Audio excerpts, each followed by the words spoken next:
Hi, it's me again with Corel tips and tricks.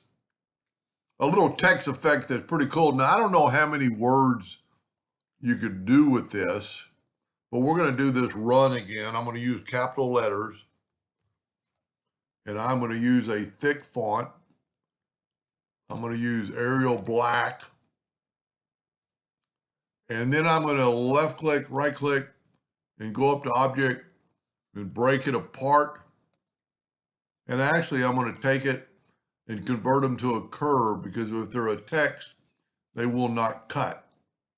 Now, if you will take your nudge factor, set on something pretty low, like, so this letter is only less than 2, so let's make it like a 1/4 inch nudge. And if you will just take this R, and let's get it where we can kind of see the other one, and just kind of nudge it up like that, and then nudge this one over, so you get kind of this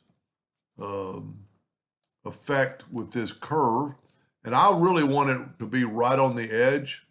So I'm going to take, well, you know what? It might be better to take, then it'd be easier to take these nodes and just put them right up there, and maybe even on the R. And then all you do is take the Smart Fill tool. We'll set our nudge a little higher now, like 5 inches. We'll take the Smart Fill tool, and let's see if we need to take the virtual segment delete key first and delete that one and delete that one. And then we're going to have to put a line across the U. So we'll just take our 2-point line and go from there to there, and that's going to stop any leakage.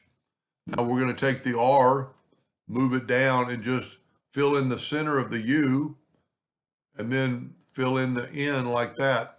And so you can actually see the U.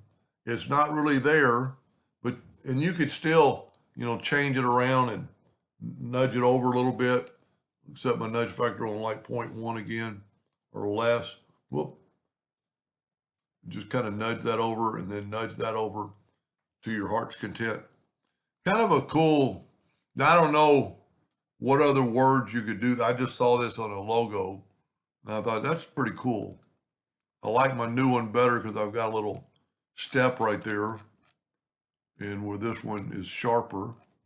So let's just do the same thing. We can take the same thing and go and get I like that gold right there. And then let's put a black box around it, and it'll really make it pop. And then go Object, Order, back a page. And you could literally, it's one of those things that the U's not even there, but it just pops out. Anyway, hope that helps somebody someday, and thank you for watching.